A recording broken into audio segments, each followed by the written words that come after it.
छठा अध्याय। जय मां अम्बे। मैं सर्वेश्वर भैरव के अंग में निवास करने वाले परमोत्कृष्ट प्रतापती देवी पदावती देवी का चिंतन करती हूँ। वे नागराज के आसन पर बैठे हैं। नागों के फनों में सुशोभित होने वाली मणियों की विशाल माला से उनकी देहलता उद्भासित हो रही है। सूर्य के समान उनका तेज है। 3 नेत्र उनकी शोभा बढ़ा रहे हैं। वे हाथों में माला, कुंभ, कपाल और कमल लिए हुए हैं तथा उनके मस्तक में अर्धचंद्र का मुकुट सुशोभित है। इसे कहते हैं। देवी का यह कथन सुनकर दूत को बड़ा अमर्ष हुआ और उसने दैतराज के पास जाकर सब समाचार विस्तार पूर्वक का सुनाया। दूत के उस वचन को सुनकर दैतराज कुपित हो उठा और दैत्य सेनापति धूम्रलोचन से बोला, धूम्रलोचन, तुम बहुत बड़ी सेना लेकर जाओ।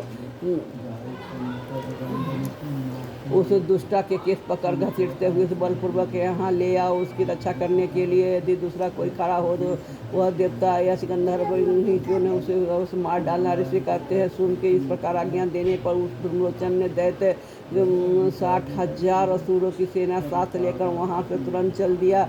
वहाँ पहुँचकर उन्होंने हिमालय पर रहने वाली देवी को देखा और ललकार कर कहा, अरे तू सुम के पास चल। यदि इस समय प्रसन्नता पर मेरे स्वामी के समीप नहीं चलोगी, मैं तुम्हें बल पूर्वक झोटा पकड़ घसीटते हुए तो ले चलूँगा। देवी बोली, तुम्हें दैत्यों के राजा ने भेजा, तुम क्यों भी बलवान हो, तुम्हारे साथ विशाल सेना भी है।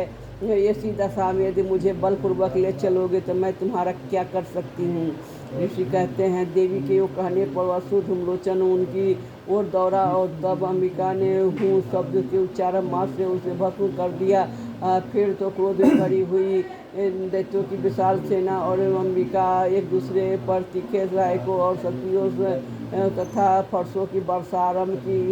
इतने में ही देवी का वाहन सिंह क्रोध में भरकर भयंकर गर्जना करके गर्दन के बालों को हिलाता हुआ असुरों की सेना में कूद पड़ा। उसने कुछ दैत्यों के पंजों की मार से कितने के अपने जबड़ों से कितने को ही महादैत्य को पटक कर ओझे को दाढ़ों से घायल करके मार डाला।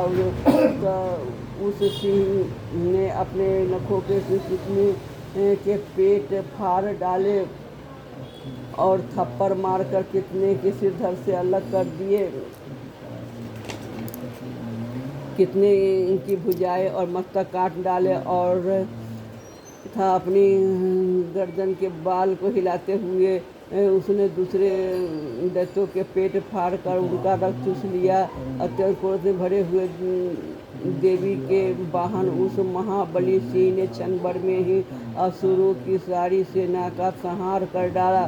शुंभ ने जब सुना कि देवी धूम्रलोचन असुर को मार डाला तथा सिंह ने सारी सेना का सफाया कर डाला, तब उस महादैत्य राज को बड़ा क्रोध हुआ। उसका ओठ कांपने लगा। उसके चांड और मुंड नामक 2 महादैत्यों को आज्ञा दी कि चांड और हे मुंड, तुम लोग बहुत बड़ी सेना लेकर जाओ। उस देवी के झोटे पकड़कर अथवा उसे बांध कर शीघ्र यहाँ ले आओ। यदि इस प्रकार उसके लाने में संदेह हो तो युद्ध में सब प्रकार के अस्त्रों शस्त्रों का समस्त आश्री सेना का प्रयोग करके उसकी हत्या कर डालना। उस दुष्टा की हत्या होने तथा सिंह के मारे जाने पर इस अंबिका को बांध कर